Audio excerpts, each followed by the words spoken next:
just to review, we had a few new terms. We were talking about accounts receivable. If you want to bring up the PowerPoint and Canvas, you can do that. But if you're working on something else, just minimize it or turn off your monitor until we're finished with going over Chapter 10.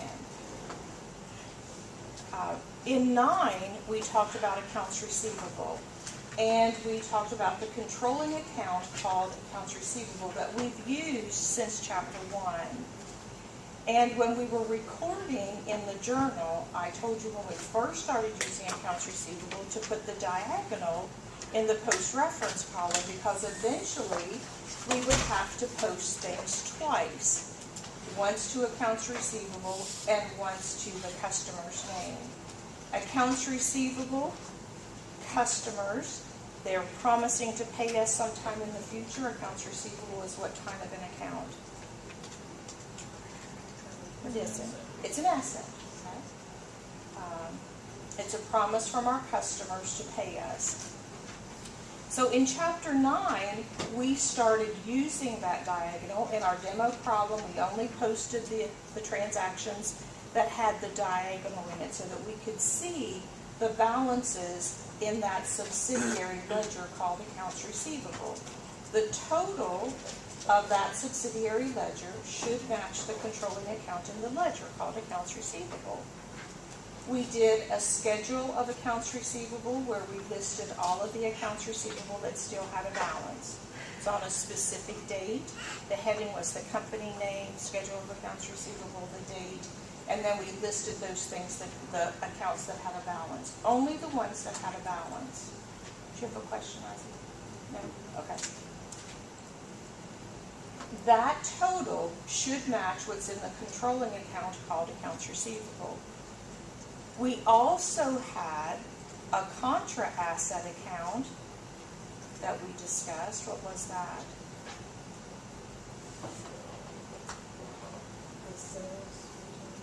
Sales, returns, and allowances. Right, a contra asset account. The sales, it's a contra revenue account. Our sales, not everybody's going to be happy with what they purchased from us. Or maybe there was something that was defective, maybe they just didn't like it, or maybe we shorted that order when we had that sale. So there's always going to be items that need to be reduced from that sale, the original sale. We also can have sales tax. And in Paula's, we'll have sales tax and sales returns and allowances together. In your book, if you had a sales tax, you didn't have any sales returns and allowances. They tried to do just one or the other. Remember, I made up Paula's, so I made it a challenge. You have sales tax and you have sales returns and allowances. If we take something back to the store, don't we want to get the sales tax back that we've paid? So that's what we need to do. We need to give back that sales tax also if it's an item that was returned. When we calculate our discount, because we also had a discount, we do not want to calculate the discount on the sales tax. We are the keeper of that sales tax until it's time for us to submit that payment. That's not income for us. We are just the facilitator of taking that sales tax in, and then we have to pay it out. So when someone returns something, we don't want to give them the discount on that sales tax. So when we're working on Paula's, we've got a lot of things we have to keep in mind. Was there a discount? Was there sales tax on that original sale? Was there anything that was returned? Now in Chapter 10, we're going to talk about purchases. We'll have a controlling account again, which is going to be accounts payable.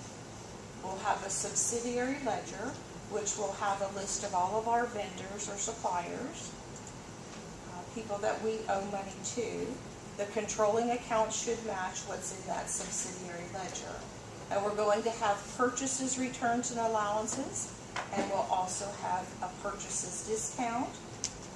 Remember, I've told you that we went to dinner with one of the vendors that my husband buys things from at his company, and they hand deliver the discount check to him. At this time, I don't remember what the amount was, but it was a large amount. He likes to get the purchases discount. When we're selling an item in our company and we have a purchases discount, it makes that cost less, so it makes what we're earning greater. And isn't that what we want to do? We want to make the money. So in chapter 10, it's kind of the same as we did in 9, but we're talking about our vendors, our customers. So let's look through here. We're going to be using a perpetual inventory in our book, but we also have, we're going to use a periodic inventory. We'll discuss the perpetual next week.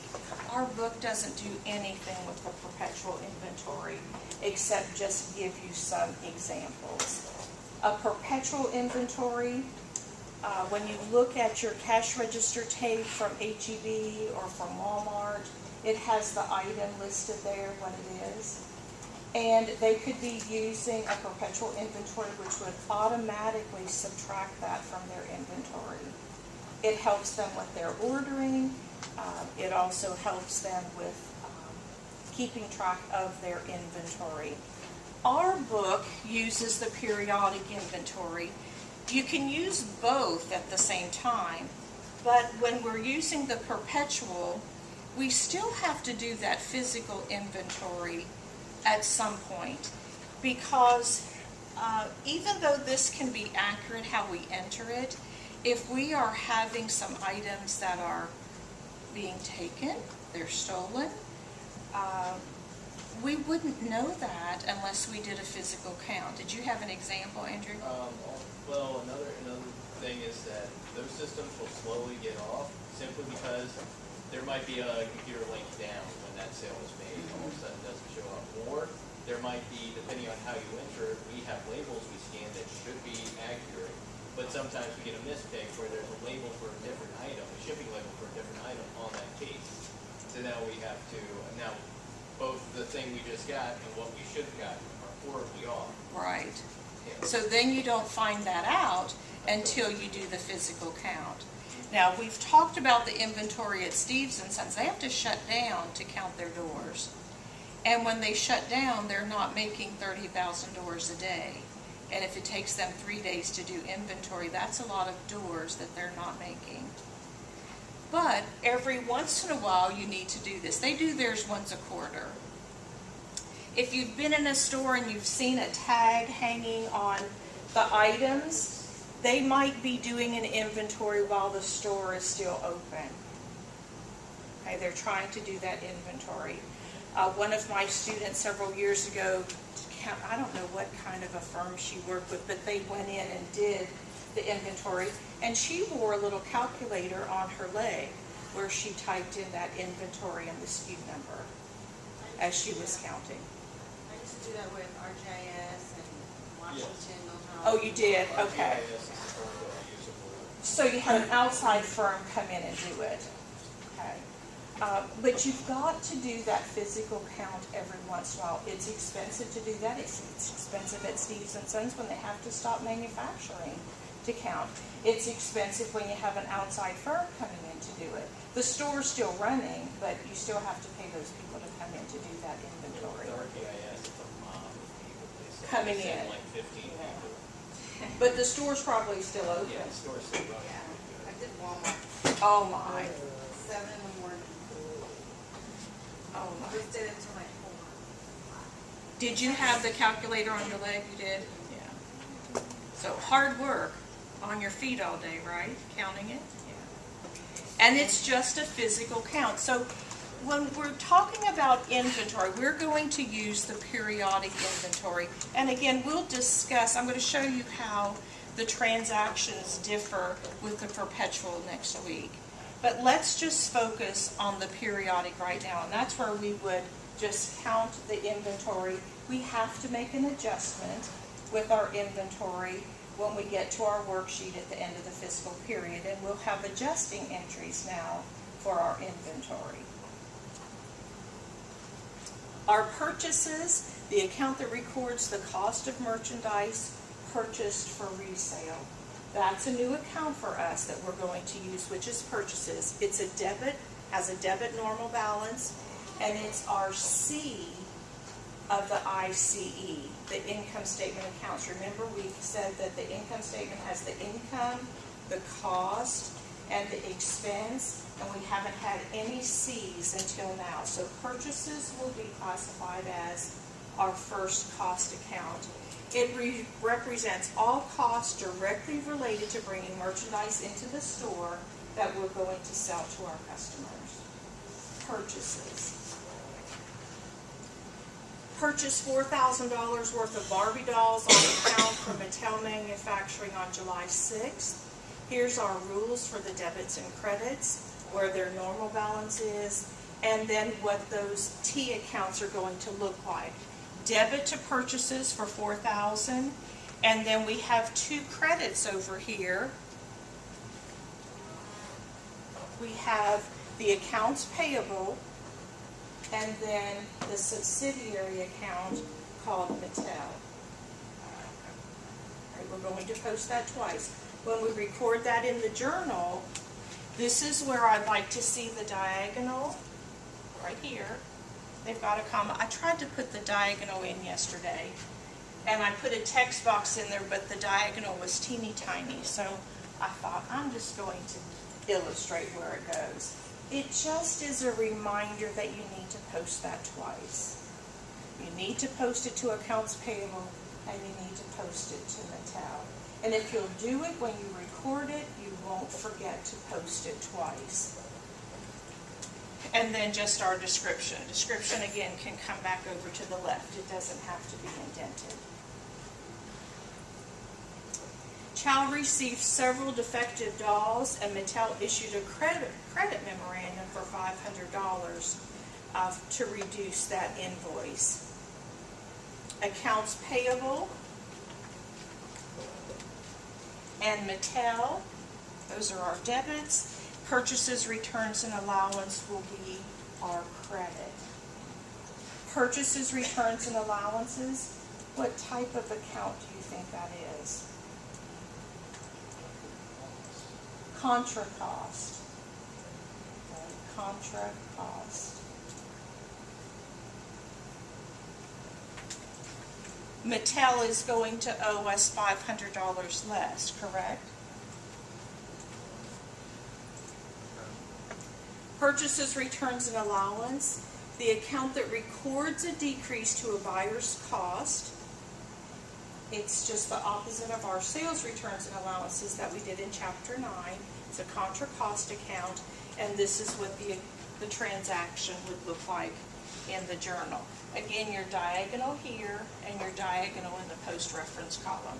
Just to remind you to post it to both of those accounts. Questions?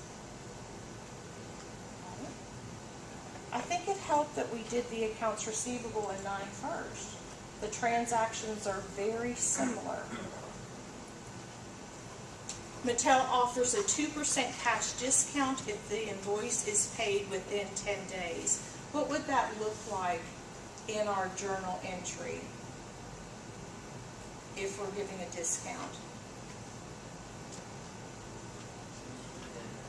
210.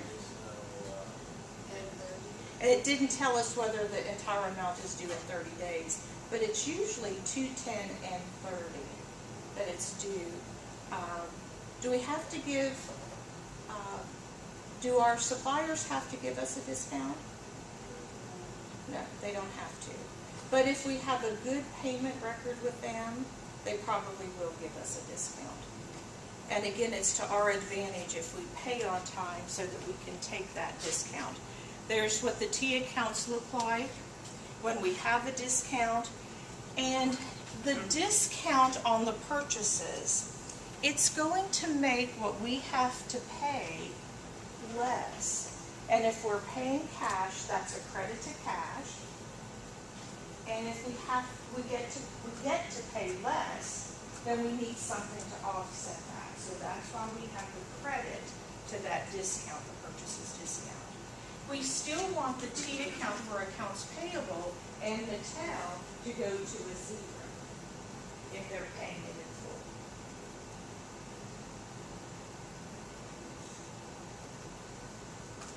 This is what the transaction would look like in the journal. A cash discount if the invoice is paid within a certain number of days.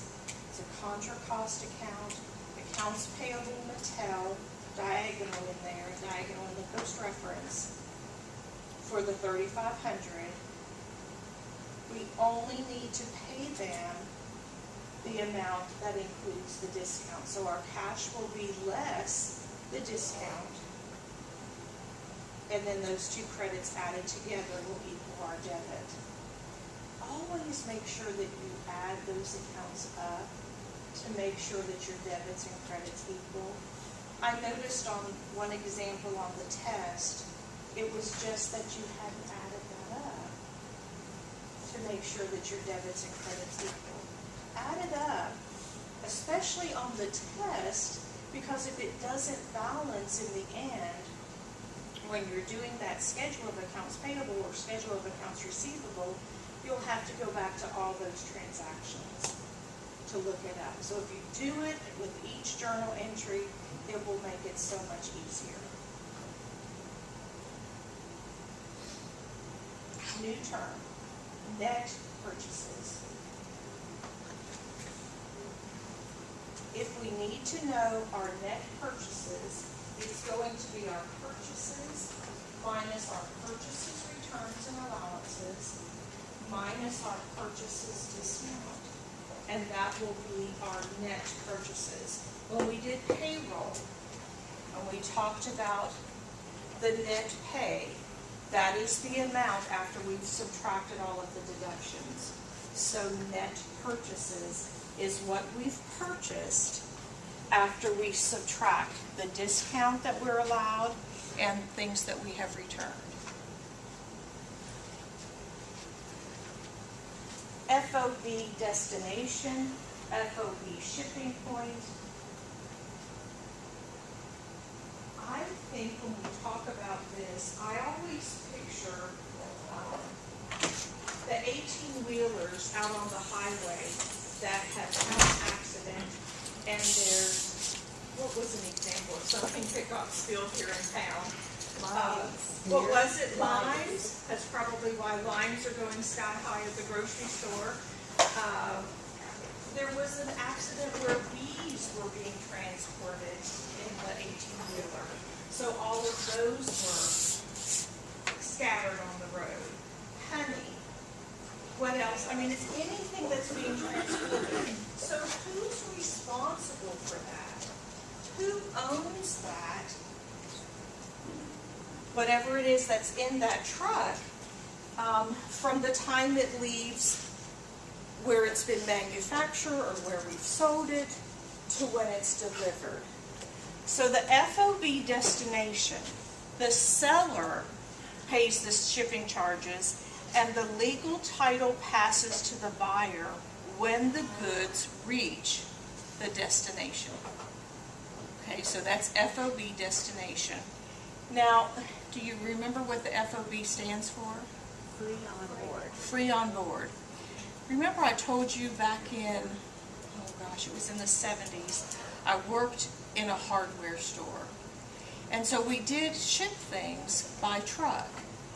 And we were talking about the FOB, and I went to the owner of that hardware store and I said, what does that FOB stand for? And that was before we had the internet where you could just type it in and find out what that was. And he said, you know, I don't know what that stands for. So he used it. I've heard people call it free on board, but our book refers to it as freight on board. Freight. But I've heard other people say free on board. What's our book say? Free on board. And other people call it freight on board. Yeah, so I've heard it both ways. And our book does refer to it as free. But anyway, the owner of the hardware store didn't know what it stood for. So it is FOB. The other one is FOB shipping point. The buyer pays the shipping charges. Legal title passes to the buyer when the goods are shipped. So if there's an accident, who needs to have the insurance on the items that are in that vehicle? You know, it depends on what the terms are. And this is going to be important when we talk about freight. Freight is going to be part of our cost, isn't it? We want to pass that on to the people that are buying items from us, from our customers. Right? Purchases discounts are not taken on the freight.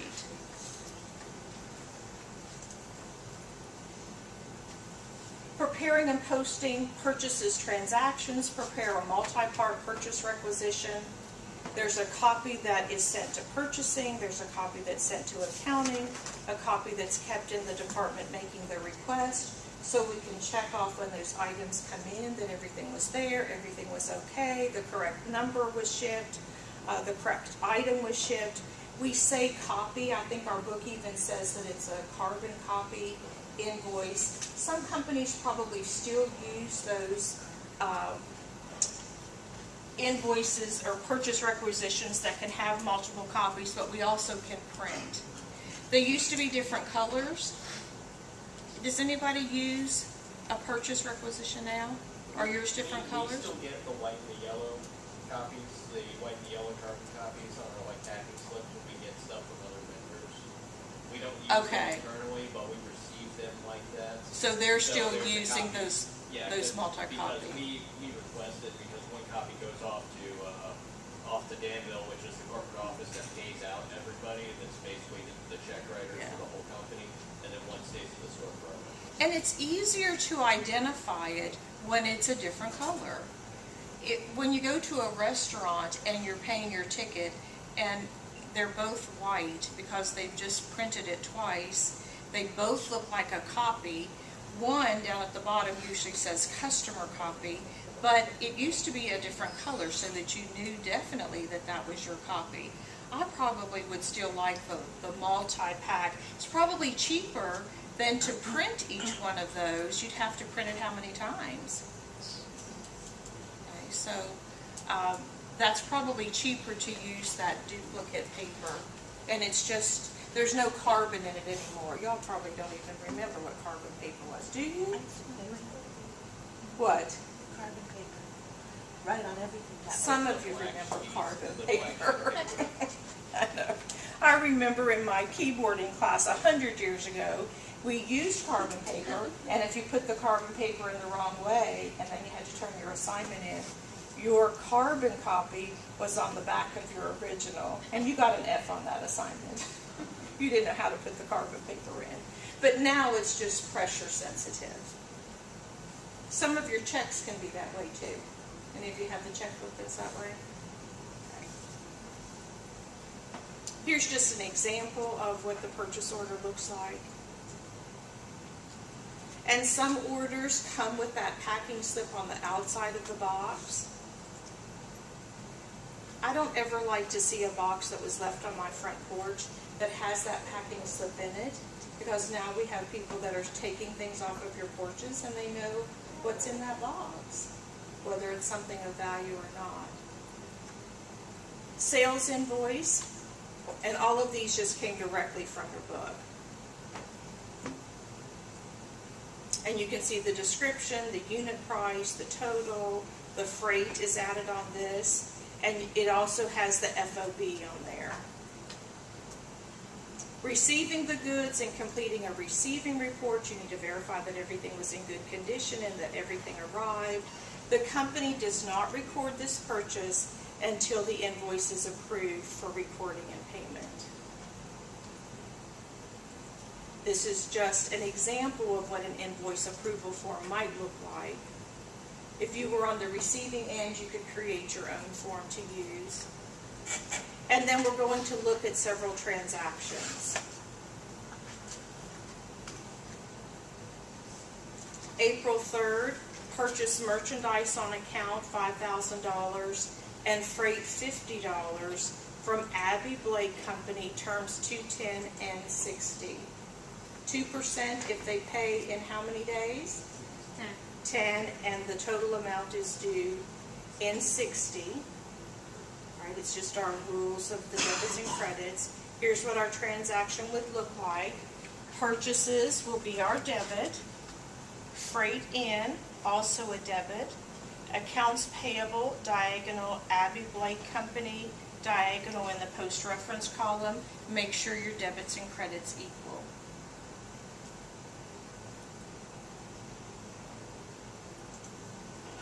When we record in the subsidiary ledger, and it's going to be a list of all of our vendors, all of our suppliers. In this book, remember, we don't have account numbers. We're just going to use the check mark whenever we post. The total amount in the accounts payable should equal the total amount on the subsidiary ledger and the schedule of accounts payable. So we have 3 places where we can check. This looks like the picture that we saw in chapter 9. Except our controlling account here is accounts payable, our subsidiary ledger with all of our suppliers.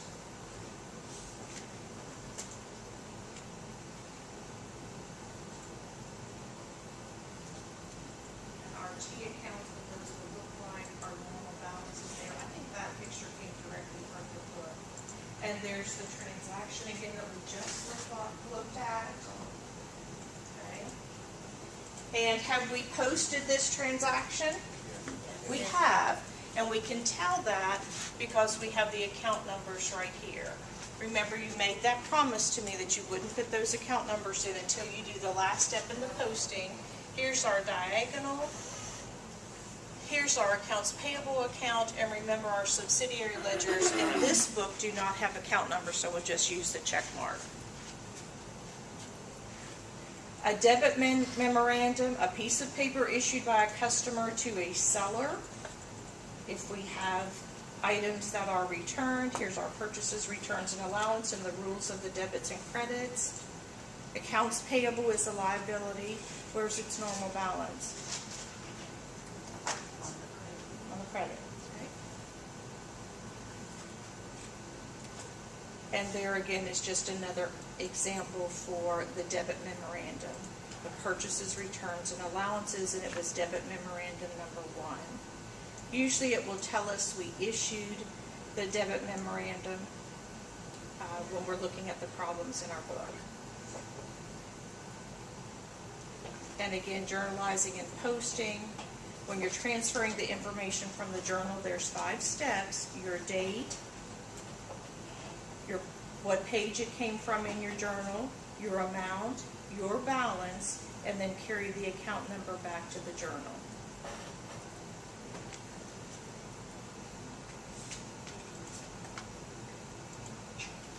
All right, let's look at the transaction for April 12th. Accounts payable, it's the fruit company. We had a discount of $6. We'll have to do that calculation to figure out what that is. And then we're making a payment minus the discount that we've received. Those two added together should be the balance that we have in accounts payable if we're paying it in full. Could we be making a partial payment? We could be.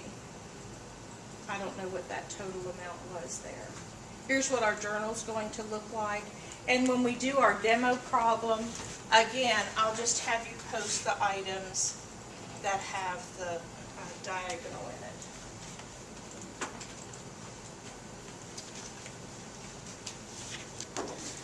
All right, let's do our demo.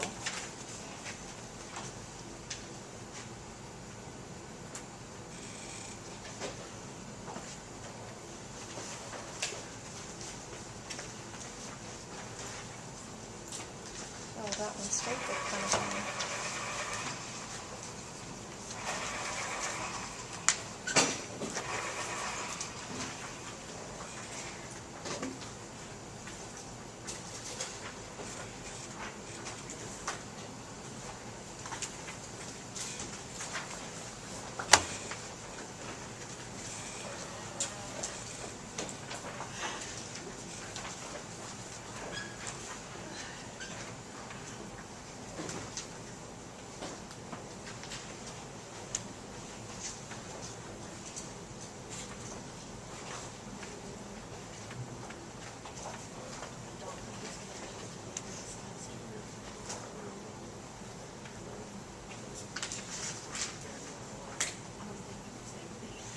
we're going to look at 10B2 in our book, if I can get it to come up.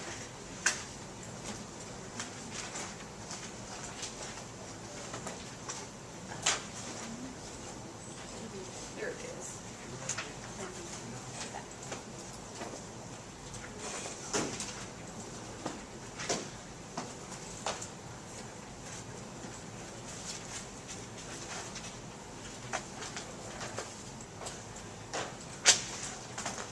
Mine is on page 403. Is yours on page 403? 406 in your book.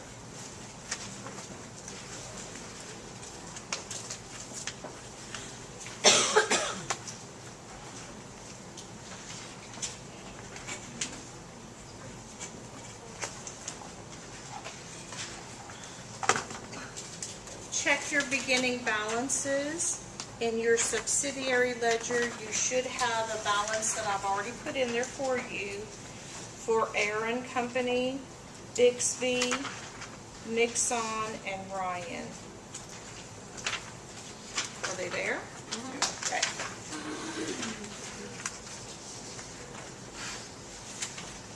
On October 10th,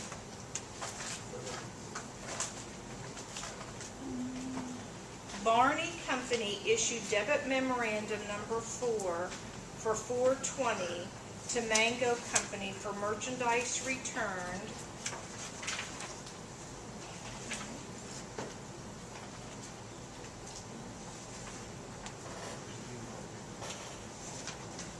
Is that the right one? It's problem. Was I reading from the exercise? Okay. Different page. It's 10B2 in the problem, sorry. And it should be Rachel's Natural Food Store. As the accountant of Rachel's Natural Food Store, journalize the following transactions into the general journal, and we're using page 2. The second step, record and post as appropriate. And the third step, prepare a schedule of accounts payable. If using the working papers, be sure to put the following balances in, and I already did that for you. So you have a balance for Aaron, Bixby, Nixon, Ryan, and accounts payable has a balance and also purchases. So we have transactions for the 8th, the 10th, the 12th, the 14th, the 17th, and the 24th.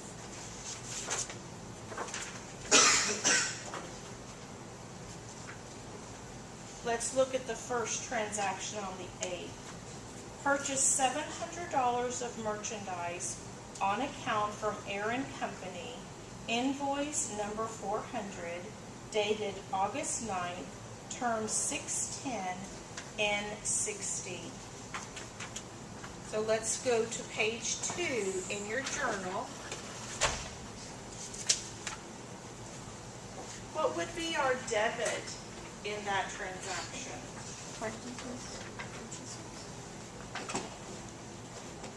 It's our brand new account that we're using. Purchases. Right, so we have our date, and we have purchases as our debit, accounts payable with the diagonal, and the company's name was Aaron Company, A-I-R-O-N. Diagonal again in the post reference. Just to remind you, you need to post that twice.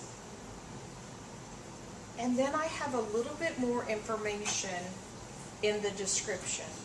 The more information you can put in the journal, the less you'll have to look at the problem again, or even go to that ledger account to see what the terms were. So I just put merchandise on account. I put the invoice number 400.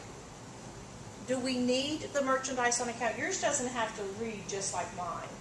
It could just be, invoice number 400, and then the terms 610 and 60. But they gave us another little notation, didn't they? They gave us a different date. Why would that, and I called it a dater. Did you see that? Sorry. Dated. Why is that important that we have a different date there, Andrew? Because the terms are based on that date. The terms start at that date, so. Exactly. It's not 6 days from the 8th, it's 6 days from the 9th. It is. It's 6 days from the date where we wrote in the description. So if we'll put it here, we won't have to look anywhere else. We'll also put it when we post to Aaron Company. We're going to put that information in the description again. Okay, just so we don't have to keep looking at the problem again. And in real life, we really wouldn't have that problem to look at. What would we have? The invoice, the purchase order, the purchase request. We would have that information. We'd have a source document instead of just coming from the problem in the book. Right? But we need our terms up here because that will determine how much of a discount we can take. The second transaction on the 10th, purchased $1,350 of merchandise on account from Bixby Company, invoice number 420, dated August 11th, terms 610 and 60. Do the terms for all of our suppliers need to be the same? No. They could be different. It's whatever they have offered us. So again, our purchases will be our debit. Our credit is going to be accounts payable, diagonal Bixby Company, diagonal in the post reference column. Invoice number 420.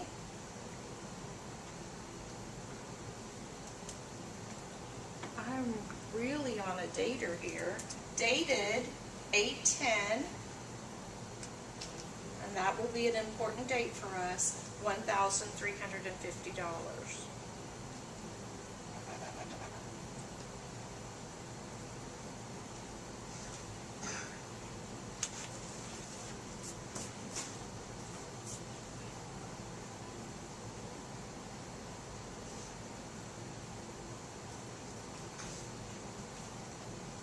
On August 12th, purchased $550 of store supplies on account from Mixon Company, invoice number 510, dated August 13th.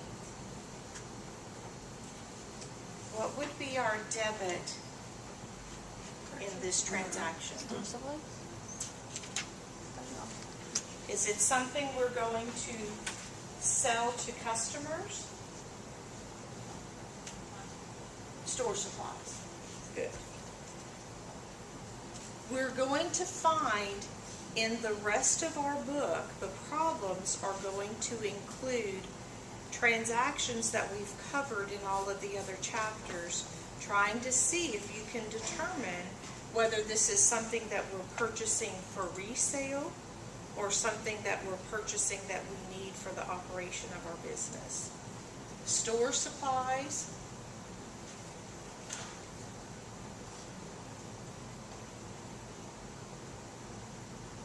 And we didn't have a chart of accounts, so I just took the store supplies from the description in the problem. Accounts payable, diagonal Mixon Company. Supplies on account, invoice 510, dated 8/13.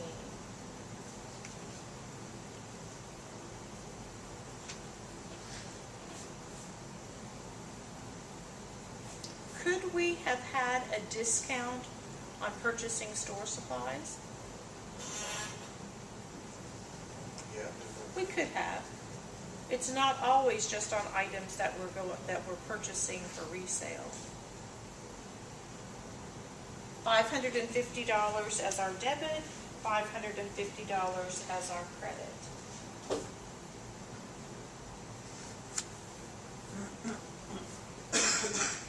On the 14th, we issued a debit memo number 8 to Aaron Company for merchandise return, $450 from invoice number 400.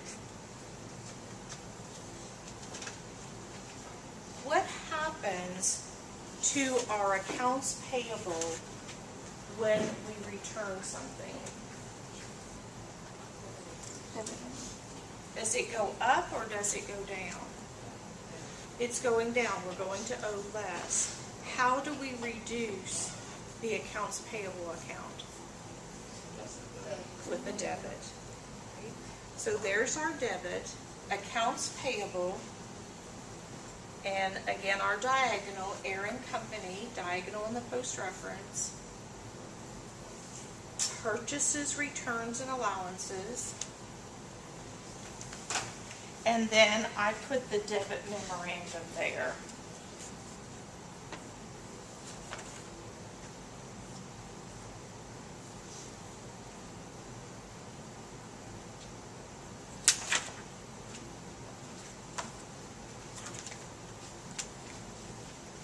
Are you remembering to skip a line between your transactions?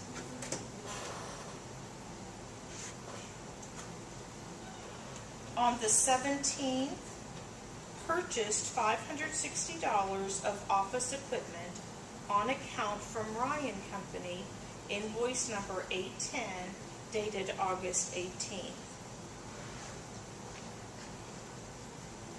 What would be our debit in that transaction? What is it? Office equipment. Okay, office equipment. It's not something that we're purchasing for resale. Our credit is accounts payable, diagonal Ryan Company. Put your diagonal in the post reference column, and then your description. We could have had a discount on this also, and if we did, we would just put that in the description also.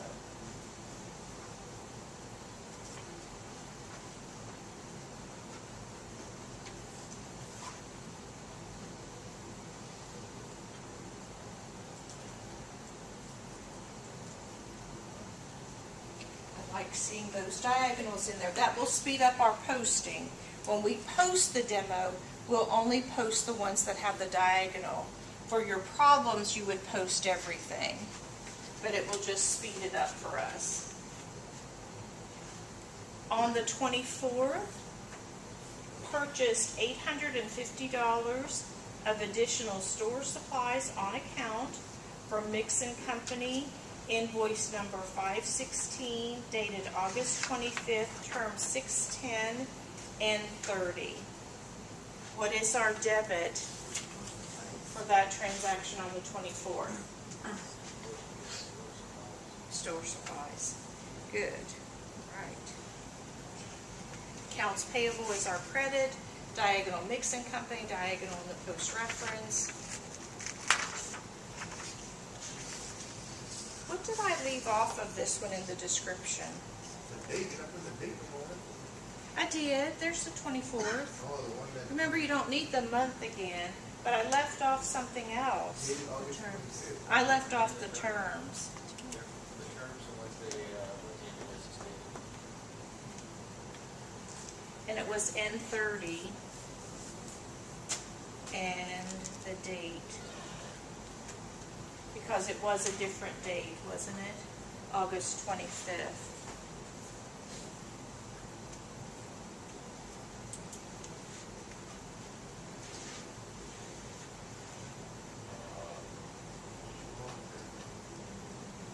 Why do we have different dates on there?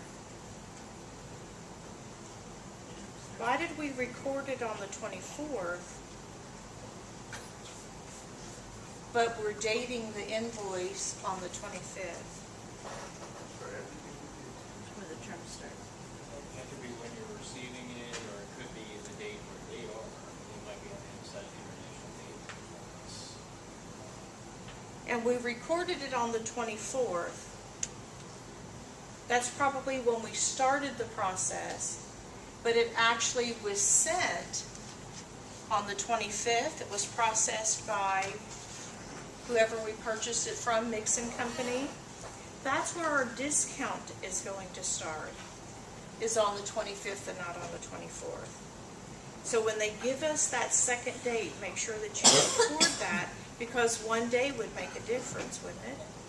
On whether you could take the discount or not. Make sure your diagonal's in there, and then we have an $8.50 as the debit and $8.50 as the credit. Bless you.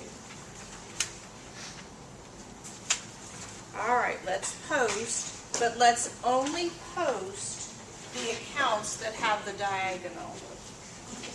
Okay, post only the ones that have the diagonal, so we don't take time to post everything. Only post the lines with the diagonal. Juan, if you didn't pick up the Paula's Boutique back there, pick it up for me.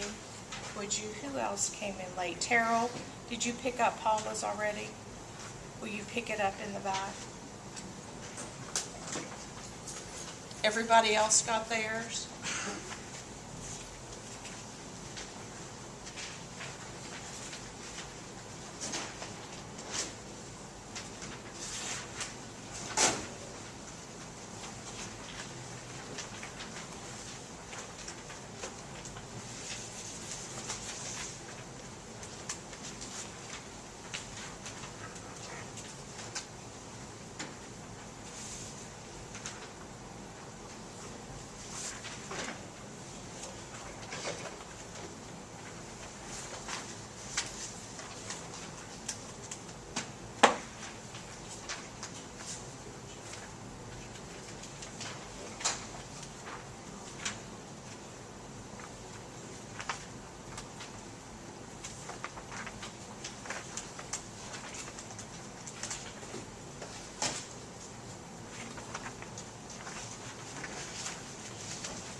Only post the ones that have the diagonal.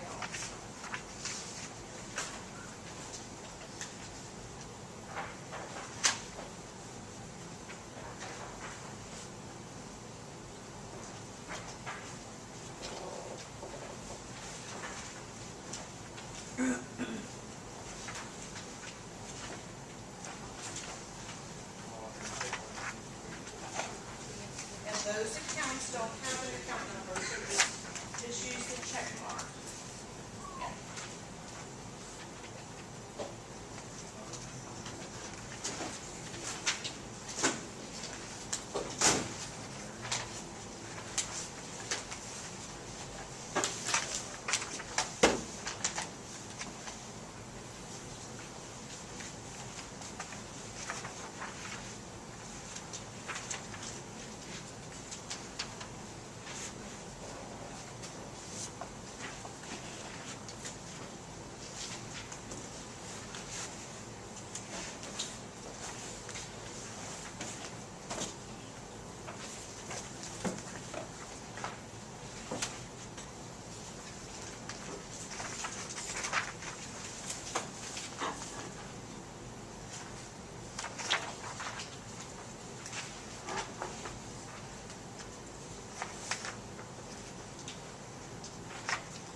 when you're finished posting, I'd like for you to prepare the schedule of accounts payable and then bring it up and let me check it.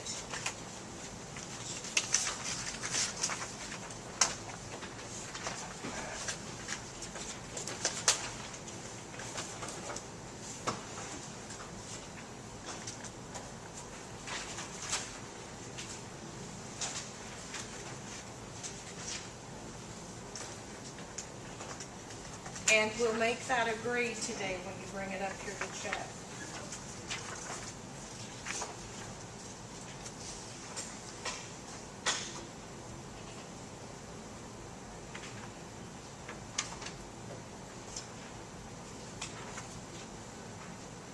The schedule looks just like the one we did in Chapter 9.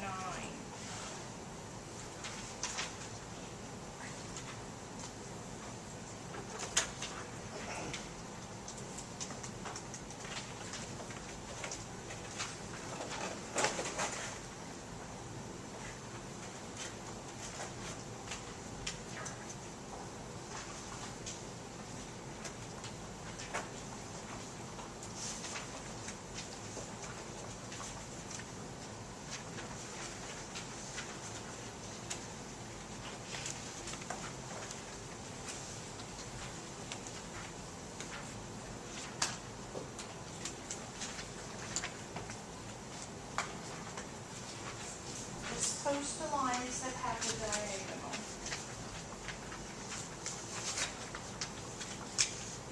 Oh, we don't do. No, you don't have to post everything, just the ones with the diagonal. No, you don't do everything. I've been here forever. Just do the ones with the diagonal. Okay, and then when you have your schedule, you should have your single line to indicate that you added, your double line that it's a total, and your dollar signs. You need dollar signs and you need what it is at the bottom. Make sure it's got all of the parts.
What's the balance in your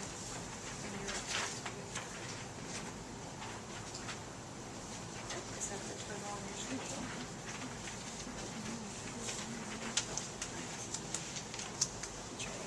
The balance on your schedule should equal the balance in the controlling account called accounts payable. Just like we did in 9 with accounts receivable.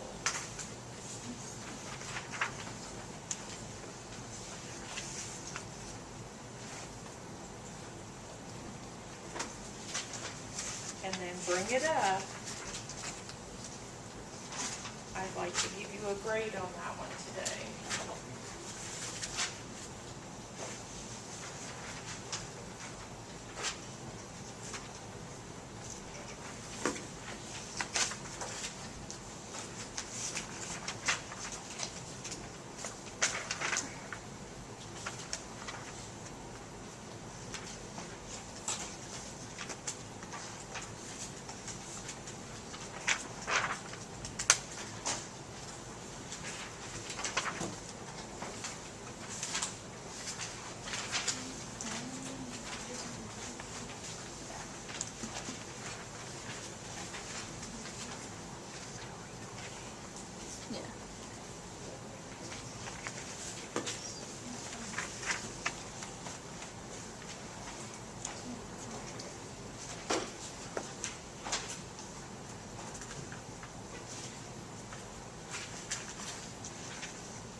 when you finish your schedule, bring it up, let me look at it so I can check it off, and we'll get a homework point for that one today.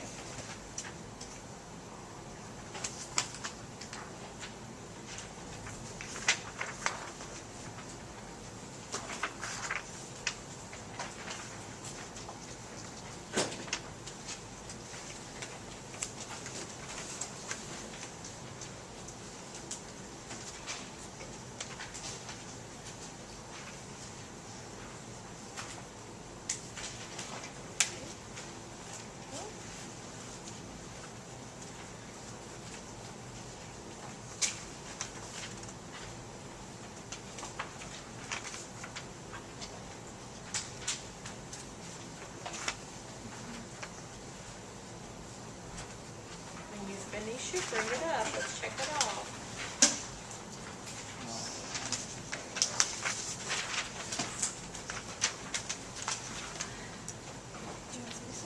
This is the only one. Okay, there's parts missing. You want to go fix it first before I look at it? Make sure you have all the parts. There's parts missing. You want to fix it first.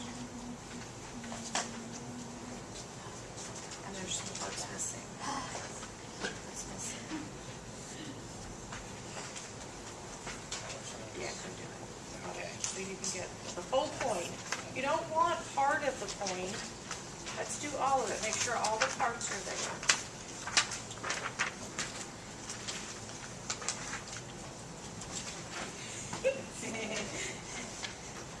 All those points add up on the test. That's right. Yes.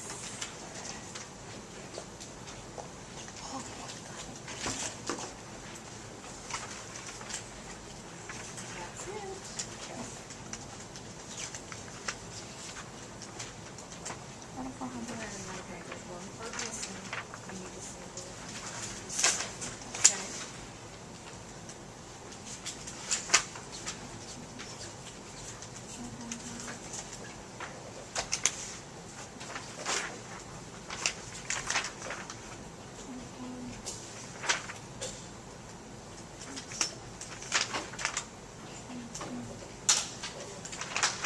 I think we will have time to get Paula started, at least the first few transactions. So if I've already checked your schedule, go ahead and get your Paula's out. We'll make sure you have all of the parts, and then we'll start it.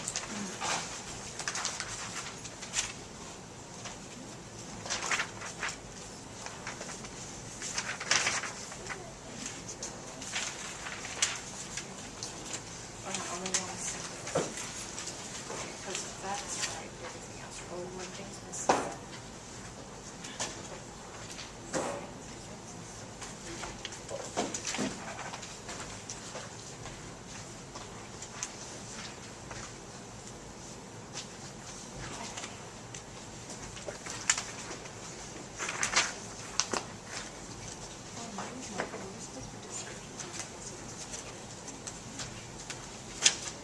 In the ledger?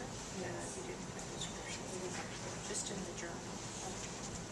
Yes, but you will in this chapter, and you will not. You put the terms in there. It should match the number that's in your controlling account payable.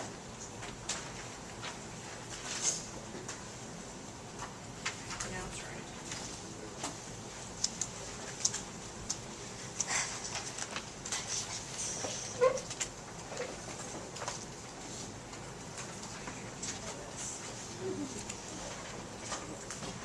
Pretty happy with myself on that. Yes, I would be.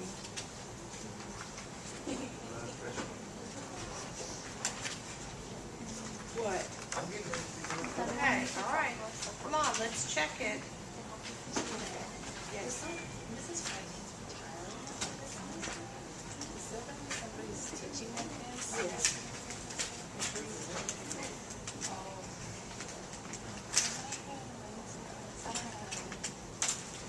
Well, there was a retirement incentive that was offered to us this month for a lump sum of half of your salary, and then your retirement, so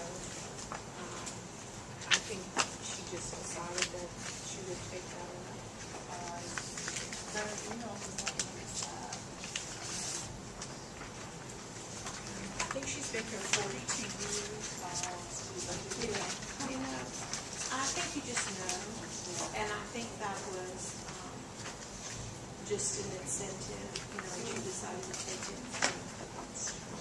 It's just in the year, actually, this one class. Yeah. It's just so sudden. And we just got the offer. We just got the offer and they're hoping that 300 teachers will retire because there are 300 of us that are in that category that can retire.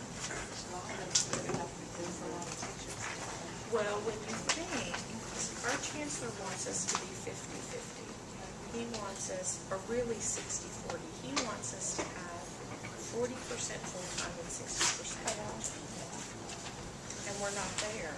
We're just probably the opposite. 60 full-time and 40 estimate. Okay, but you've got some things missing. You want to fix it first and then bring it back? All right, I still need a few more. Make sure you have all the parts there.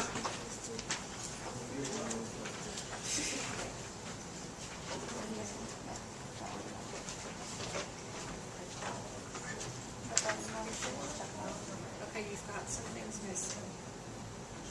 Look at the one in the book. Make sure you have all the books. And then there's a couple things missing.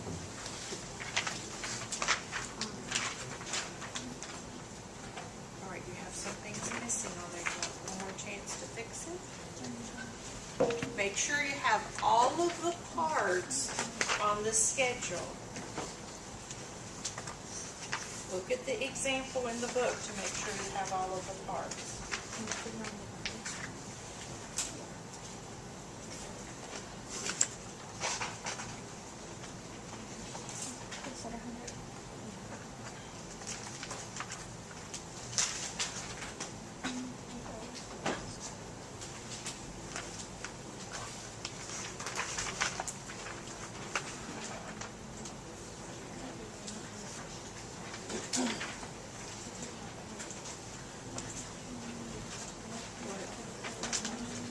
Yes, that's what you're missing. Okay, got it.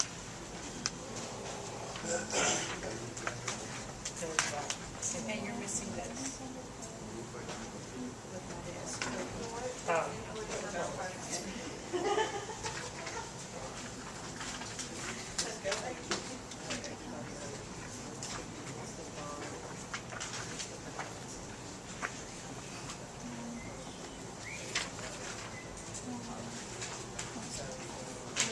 All right, one more minute.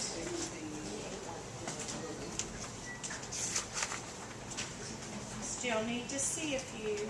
What is the chapter 10 stuff there, any other question?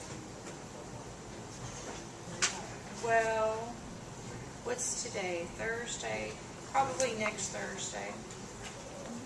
Discussion question? The question should have been turned in today. They're always due before we have the lecture.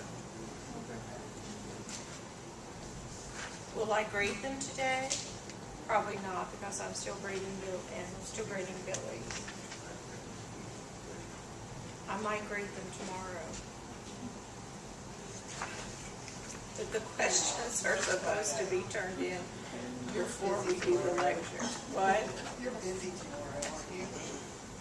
No, actually, I'm coming in tomorrow. I wasn't going to, but I am.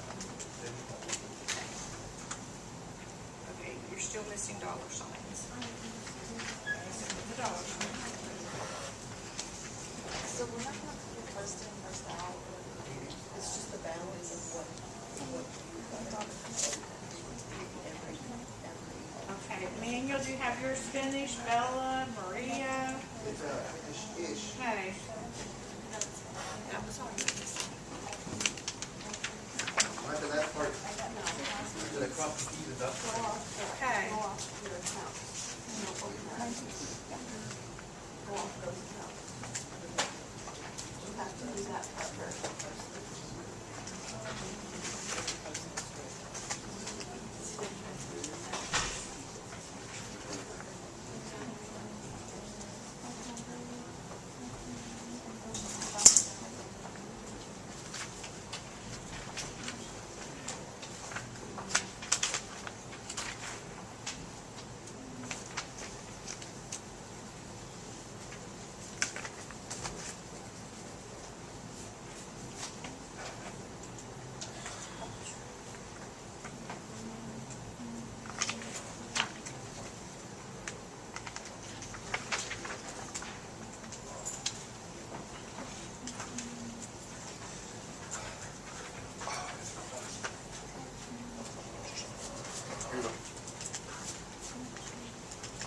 I know my lines look like the way the corporates look. They're crooked, and you're missing something right there. Oh, the word total, right? And